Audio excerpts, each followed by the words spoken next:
بسم الله الرحمن الرحيم. الحمد لله الذي خلق السماوات والأرض وجعل الظلمات والنور ثم الذين كفروا بربهم يعدلون. هو الذي خلقكم من طين ثم قضى أجلا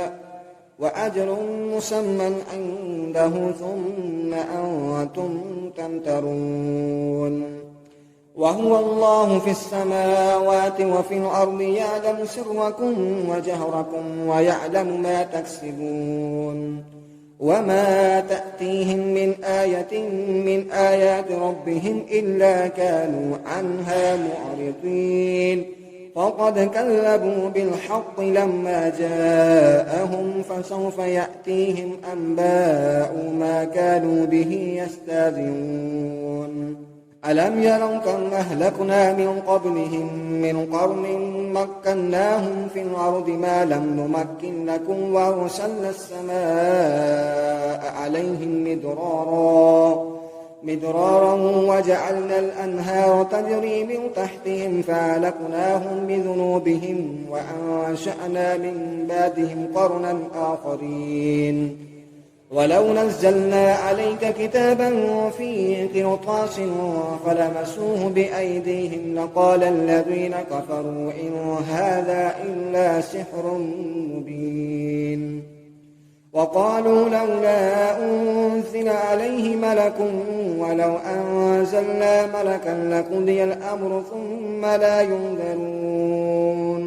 ولو جعلناه ملكا لجعلناه رجلا وللبسنا عليهم ما يلبسون. ولقد استهزئ برسل من قبلك فحاق بالذين سخروا منهم ما كانوا به يستهزئون. قل سيروا في الأرض ثم انظروا كيف كان عاقبة المكذبين. قل لمن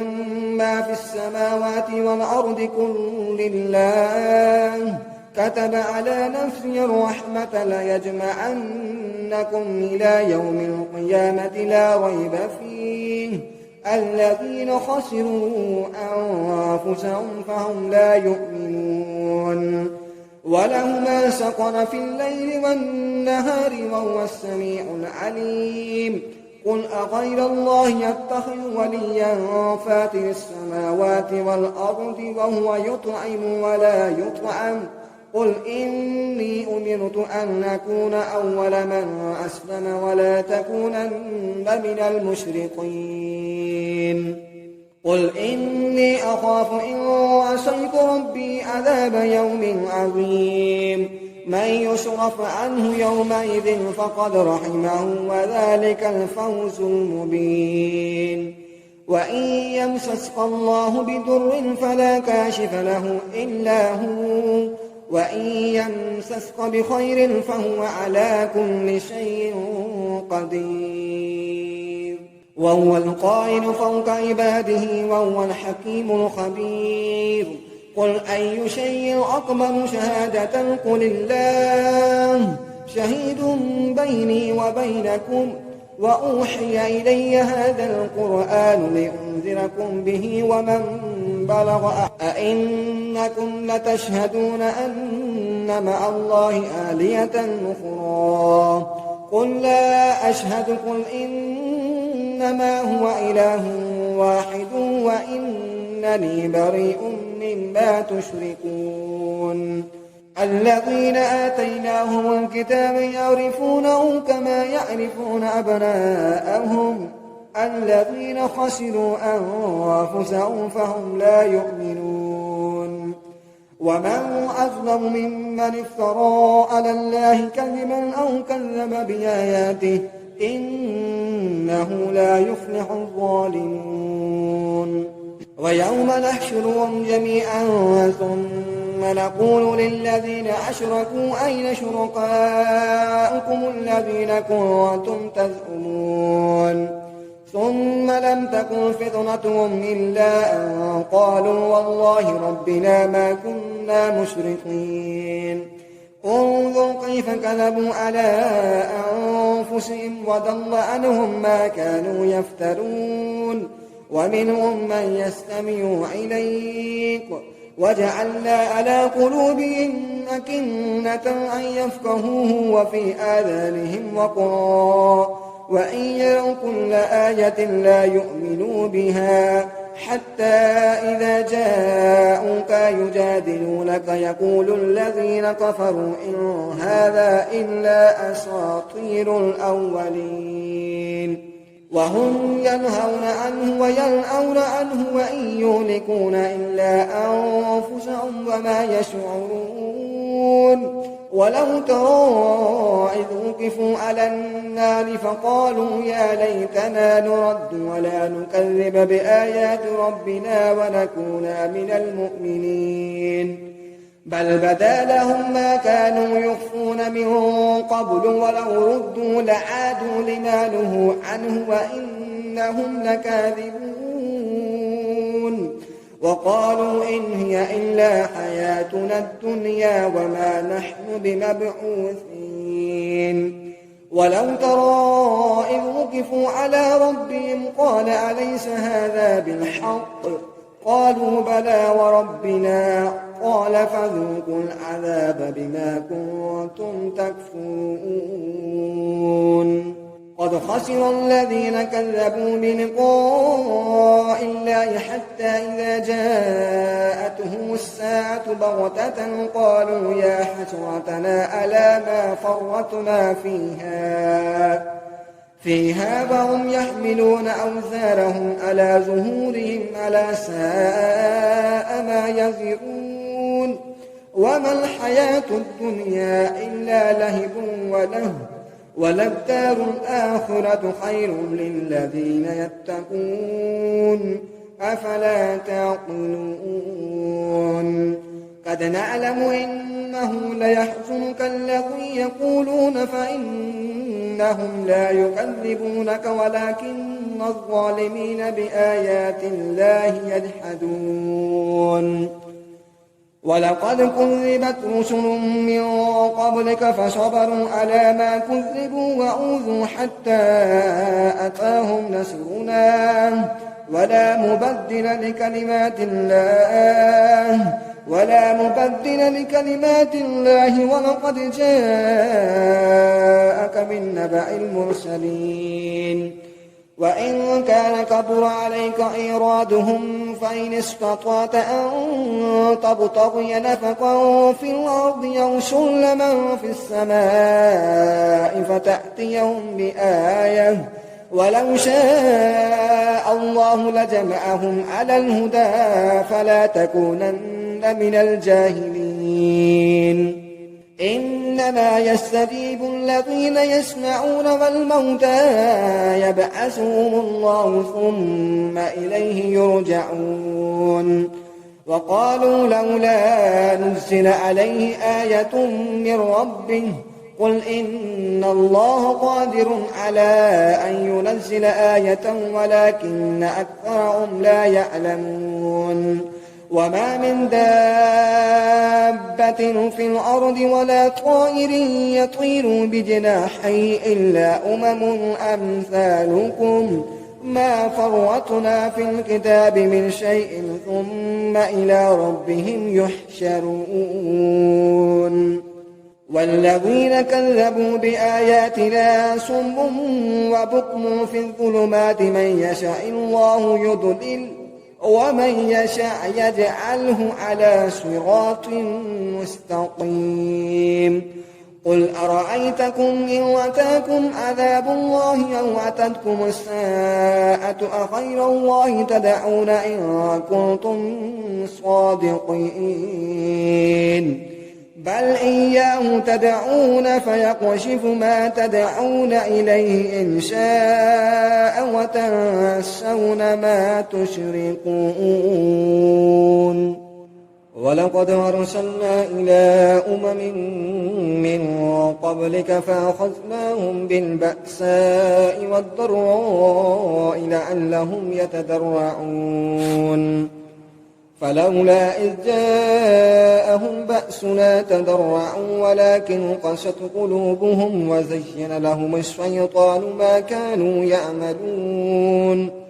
فلما نسوا ما ذكروا به فتحنا عليهم أبواب كل شيء حتى إذا فرحوا بما أوتوا أخذناهم بغتة فإذا هم مبلسون فقطع دابر القوم الذين ظلموا والحمد لله رب العالمين قل أرأيتم من أخذ الله سمعكم وأبصاركم وختم على قلوبكم من إله غير الله يأتيكم به انظر كيف نصرف الآيات ثم هم يصدفون قل أرأيتكم من أتاكم عذاب الله بغتة أو جهرة هل يهلك إلا القوم الظالمون وما نرسل المرسلين إلا مبشرين ومنذرين فمن آمن وأصلح فلا خوف عليهم ولا هم يحزنون والذين كذبوا بآياتنا يمسهم العذاب بما كانوا يفسقون قل لا أقول لكم عندي خزائن الله ولا أعلم الغيب ولا أقول لكم إني ملك إن أتبع إلا ما يوحى إلي قل هل يستوي الأعمى والبصير أفلا تتفكرون وأنذر به الذين يخافون أن يحشروا إلى ربهم ليس لهم من دونه ولي ولا شفيع لعلهم يتقون ولا تطرد الذين يدعون ربهم بالغداة والعشي يريدون وجهه ما عليك من حسابهم من شيء وما من حسابك عليهم من شيء فتطردهم فتكون من الظالمين وكذلك فتنا بعدهم ببعد ليقولوا أهؤلاء من الله عليهم من بيننا أليس الله بأعلم بالشاكرين وإذا جاءك الذين يؤمنون بآياتنا فقل سلام عليكم كتب ربكم على نفسه الرحمة أنه من عمل منكم سوءا بجهالة ثم تاب من بعده وأصلح فأنه غفور رحيم وكذلك نفصل الآيات ولتستبين سبيل المجرمين قل إني نهيت أن أعبد الذين تدعون من دون الله قل لا أتبع أهواءكم قد ضللت إذا وما أنا من المهتدين قل إني على بينة من ربي وكذبتم به ما عندي ما تستعجلون به إن الحكم إلا لله يقص الحق وهو خير الفاصلين قل لو أن عندي ما تستعجلون به لقضي الأمر بيني وبينكم والله أعلم بالظالمين وعنده مفاتح الغيب لا يعلمها إلا هو ويعلم ما في البر والبحر وما تسقط من ورقة إلا يعلمها ولا حبة في ظلمات الأرض ولا رطب ولا يابس إلا في كتاب مبين ولا رطب ولا يابس إلا في كتاب مبين وهو الذي يتوفاكم بالليل ويعلم ما جرحتم بالنهار ثم يبعثكم فيه ليقضى أجل مسمى ثم إليه مرجعكم ثم ينبئكم بما كنتم تعملون وهو القاهر فوق عباده ويرسل عليكم حفظه حتى إذا جاء أحدكم الموت توفته رسلنا وهم لا يفرطون ثم ردوا إلى الله مولاهم الحق ألا له الحكم وهو أسرع الحاسبين قل من ينجيكم من ظلمات البر والبحر تدعونه تضرعا وخفية لئن أنجانا من هذه لنكونن من الشاكرين قل الله ينجيكم منها ومن كل قرب ثم أنتم تشركون قل هو القادر على أن يبعث عليكم عذابا من فوقكم أو من تحت أرجلكم أو يلبسكم شيعا ويذيق بعدكم بأس بعد انظر كيف نصرف الآيات لعلهم يفقهون وكذب به قومك وهو الحق قل لست عليكم بوكيل لكل نبأ مستقر وسوف تعلمون وإذا رأيت الذين يخوضون في آياتنا فأعرض عنهم حتى يخوضوا في حديث غيره وإما ينسينك الشيطان فلا تقعد بعد الذكرى مع القوم الظالمين وما على الذين يتقون من حسابهم من شيء ولكن ذكرى لعلهم يتقون وذر الذين اتخذوا دينهم لعبا ولهوا وغرتهم الحياة الدنيا وذكر به أن تبصر نفس بما كسبت ليس لها من دون الله ولي ولا شفيع وإن تعدل كل عدل لا يؤخذ منها أولئك الذين أبسلوا بما كسبوا لهم شراب من حميم وعذاب أليم بما كانوا يكفرون قل أندعو من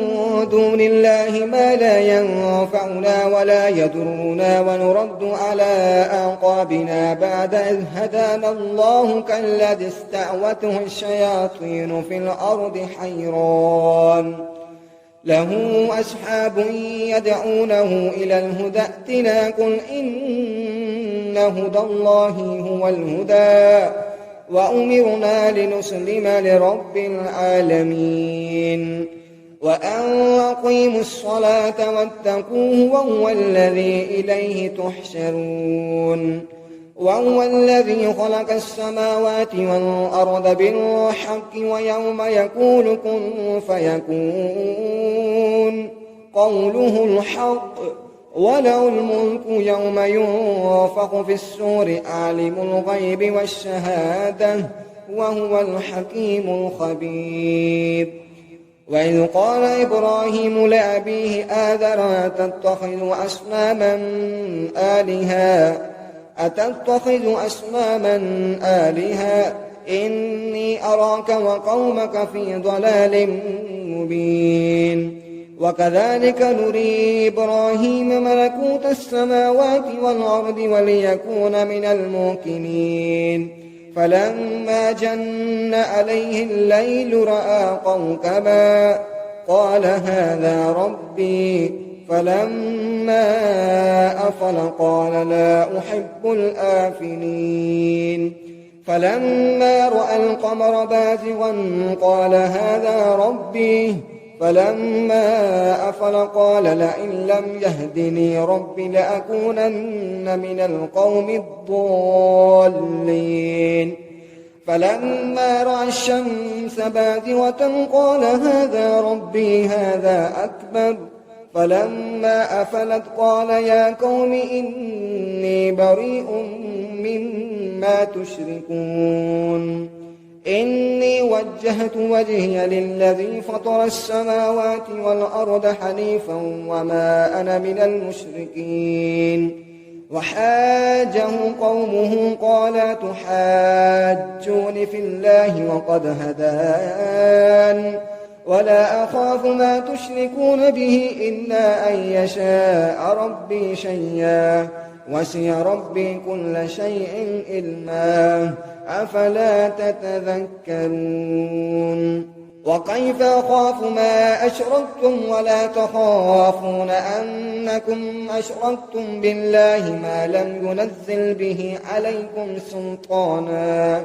فأي الفريقين أحق بالأمن إن كنتم تعلمون. الذين آمنوا ولم يلبسوا إيمانهم بظلم أولئك لهم الأمن وهم مهتدون. وتلك حجتنا آتيناها إبراهيم على قومه نرفع درجات من نشاء إن ربك حكيم عليم. ووهبنا له إسحاق ويعقوب كلا هدينا ونوحا هدينا من قبل ومن ذريته داود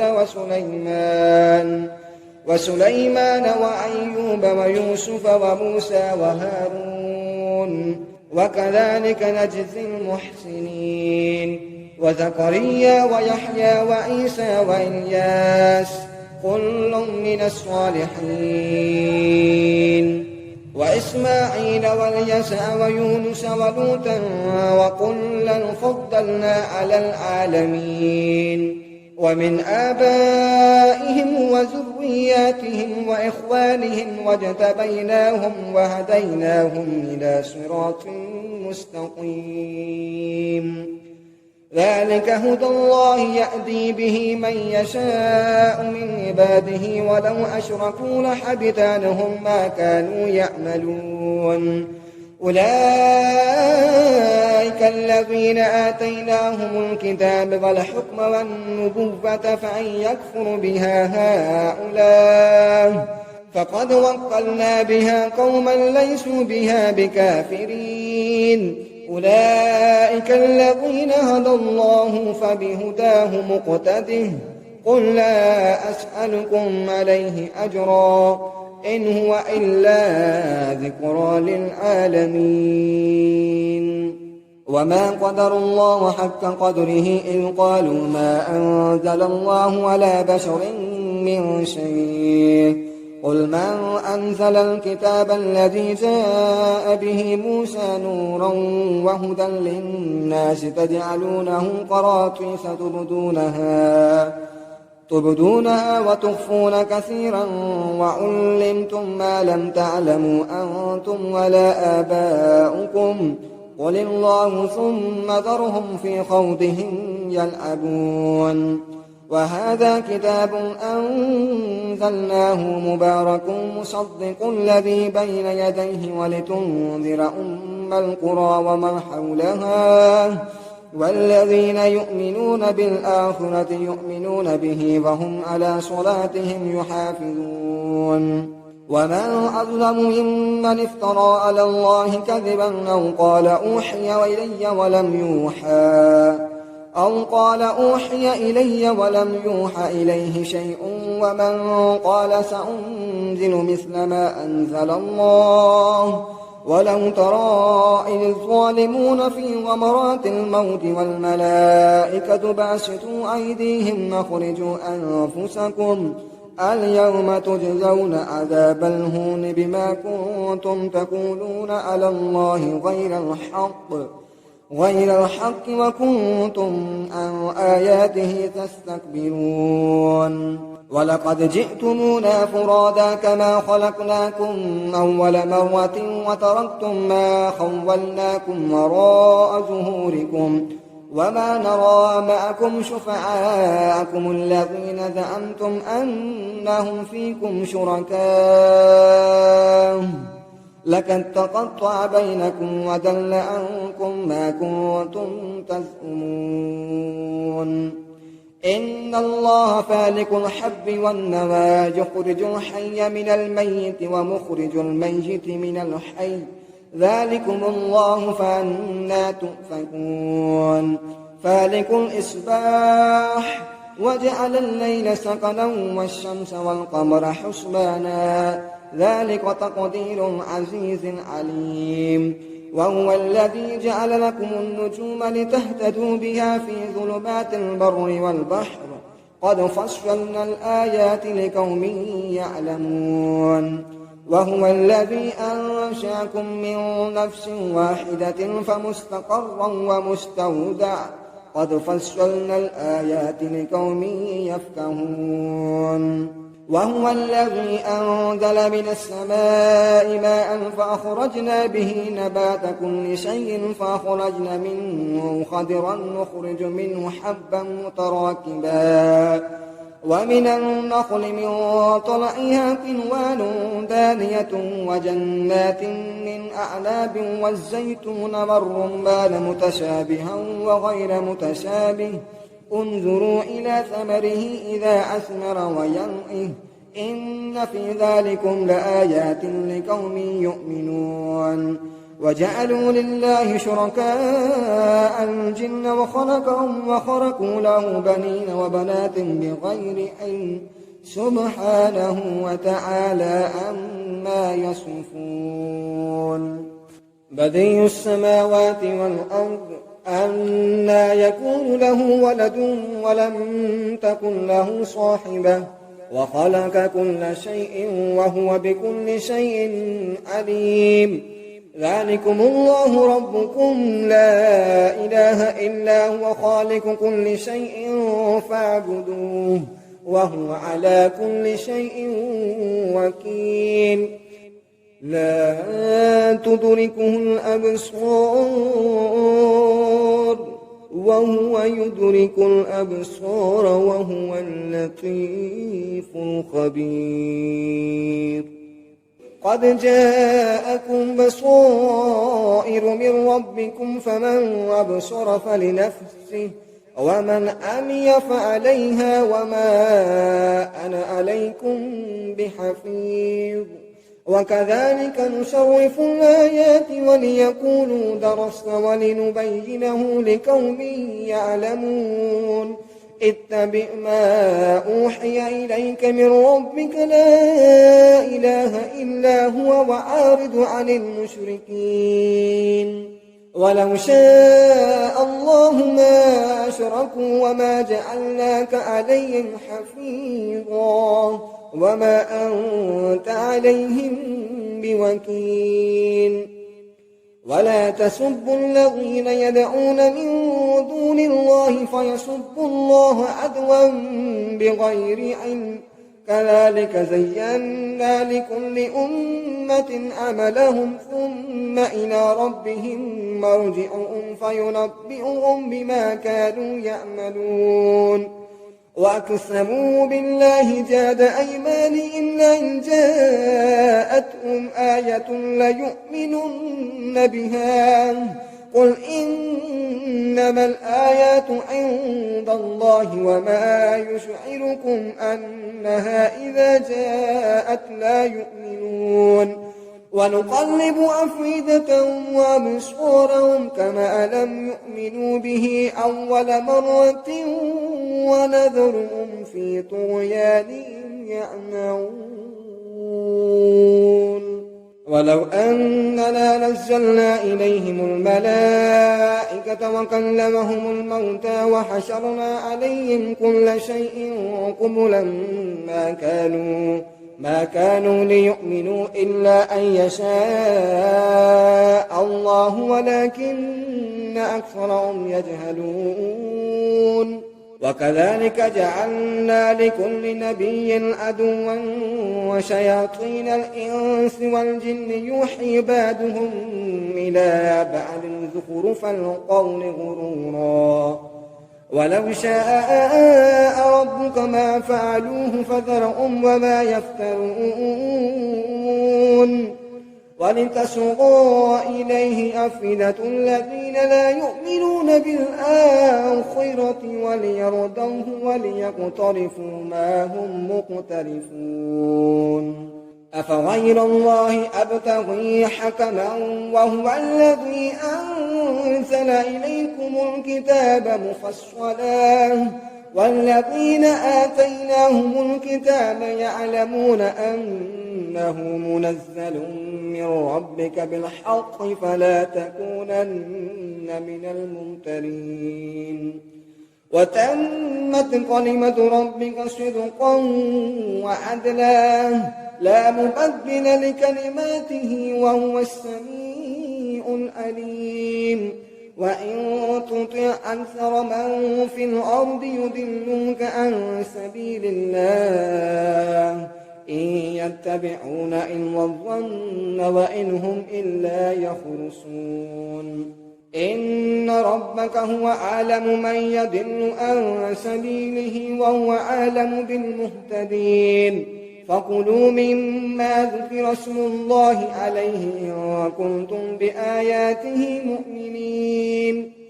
وما لكم ألا تأكلوا مما ذكر اسم الله عليه وقد فصل لكم ما حرم عليكم إلا ما اضطررتم إليه وإن كثيرا ليضلون بأهوائهم بغير علم إن ربك هو أعلم بالمعتدين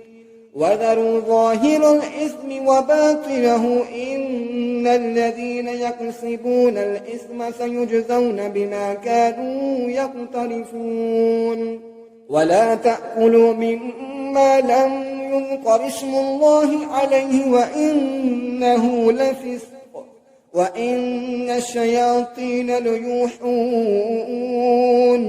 وإن الشياطين ليوحون إلى أوليائهم ليجادلوكم وإن أطعتموهم إنكم لمشركون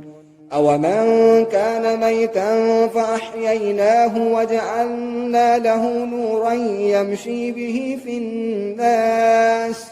كمن مثله في الظلمات ليس بخارج منها كذلك زين للكافرين ما كانوا يعملون وكذلك جعلنا في كل قرية أكابر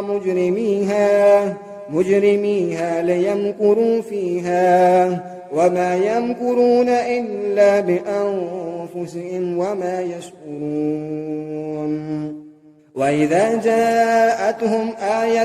قالوا لن نؤمن حتى نؤتى مثل ما أوتي رسل الله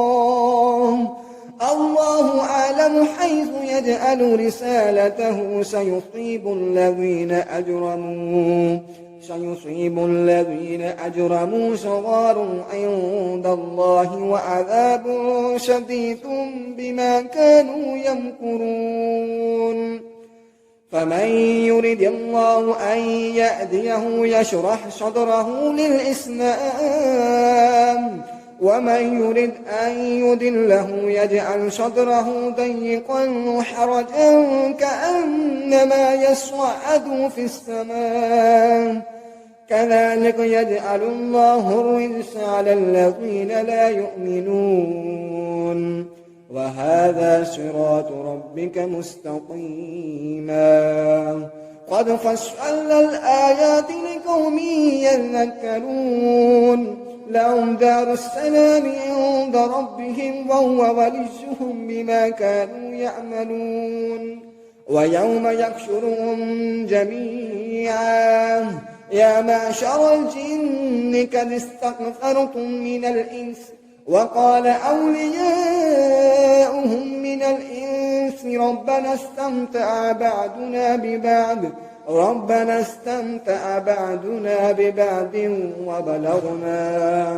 وبلغنا أجلنا الذي أجلت لنا قال النار مثواكم خالدين فيها إلا ما شاء الله إن ربك حكيم عليم وكذلك نولي بعض الظالمين بعدا بما كانوا يكسبون يا معشر الجن والإنس ألم يأتكم رسل منكم يقصون عليكم آياتي وينذرونكم لقاء يومكم هذا قالوا شهدنا على أنفسنا وغرتهم الحياة الدنيا وشهدوا على أنفسهم أنهم كانوا كافرين ذلك أن لم يكن ربك مهلك القرى بظلم وأهلها غافلون ولكل درجات مما عملوا وما ربك بغافل عما يعملون وربك الغني ذو الرحمة إن يشأ يذهبكم ويستخلف من بعدكم ما يشاء كما أنشأكم من ذرية قوم آخرين إنما توعدون لآت وما أنتم بمعجزين قل يا قوم اعملوا على مكانتكم إني عامل فسوف تعلمون من تكون له عاقبة الدار إنه لا يفلح الظالمون وجعلوا لله ما ذرأ من الحرث والأنعام نصيبا فقالوا هذا لله بزعمهم وهذا لشركائنا فما كان لشركائهم فلا يصل إلى الله وما كان لله فهو يصل إلى شركائهم ساء ما يحكمون وكذلك زينا لكثير من المشركين قتل أولادهم شركاؤهم ليرضوهم وليلبسوا عليهم دينهم ولو شاء الله ما فعلوه فذرهم وما يفترون وقالوا هذه أنعام وحرث وحجر لا يطعمها إلا من نشاء بزعمهم وأنعام حرمت ظهورها وأنعام لا يذكرون اسم الله عليه افتراء عليه سيجزيهم بما كانوا يفترون وقالوا ما في بطون هذه الأنعام خالصة لذكورنا ومحرم على أزواجنا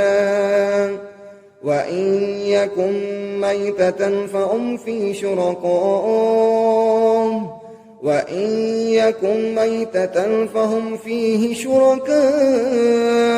سيجزيهم وصفهم إنه حكيم عليم قد خسر الذين قتلوا أولادهم سفها بغير علم وحرموا ما رزقهم الله افتراء على الله قد ضلوا وما كانوا مهتدين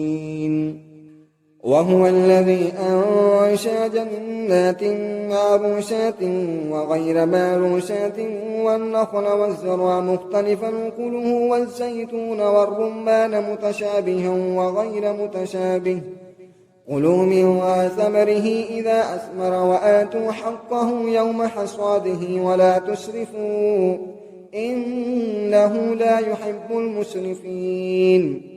ومن الأنعام حمولة وفرشا كلوا مما رزقكم الله ولا تتبعوا خطوات الشيطان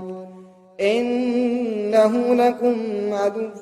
مبين 8 أزواج من الضأن 2 ومن المعز 2 قل أذكرين حرم أم الأنثيين أما اشتملت عليه أرحام الأنثيين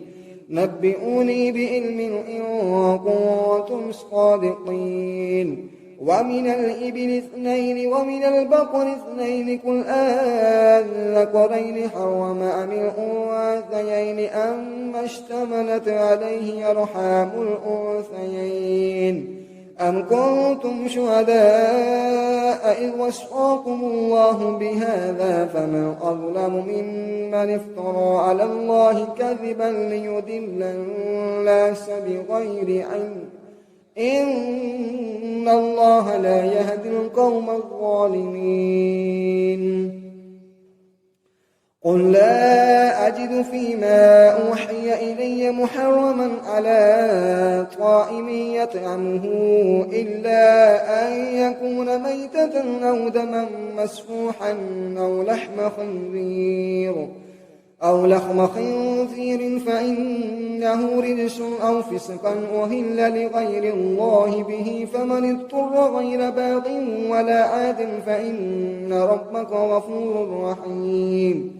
وعلى الذين هادوا حرمنا كل ذي ظفر ومن البقر والغنم حرمنا عليهم شحومهما إلا ما حملت ظهورهما أو الحوايا أو ما اختلط بأذى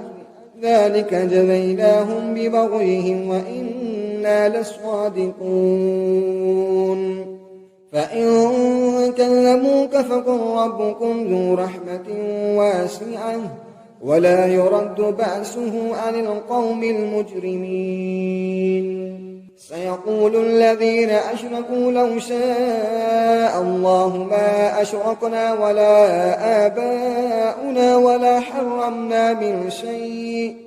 كذلك كذب الذين من قبلهم حتى ذاقوا بأسنا قل هل عندكم من علم فتخرجوه لنا إن تتبعون إلا الظن وإن أنتم إلا تخرصون قل فلله الحجة البالغة فلو شاء لهداكم أجمعين قل هلم شهداءكم الذين يشهدون أن الله حرم هذا فإن شهدوا فلا تشهد معهم ولا تتبع أهواء الذين كذبوا بآياتنا والذين لا يؤمنون بالآخرة وهم بربهم يعدلون قل تعالوا أتل ما حرم ربكم عليكم ألا تشركوا به شيئا وبالوالدين إحسانا ولا تقتلوا أولادكم من إملاق نحن نرزقكم وإياهم ولا تقربوا الفواحش ما ظهر منها وما بطن ولا تقتلوا النفس التي حرم الله إلا بالحق ذلكم وصاكم به لعلكم تعقلون ولا تقربوا مال اليتيم إلا بالتي هي أحسن حتى يبلغ أشده وأوفوا الكيل والميزان بالقسط لا نكلف نفسا إلا وسعها وإذا قلتم فاعدلوا ولو كان ذا قربى وبعهد الله أوفوا ذلكم وصاكم به لعلكم تذكرون وأن هذا صراطي مستقيما فاتبعوه ولا تتبعوا السبل فتفرق بكم عن سبيله ذلكم وصاكم به لعلكم تتقون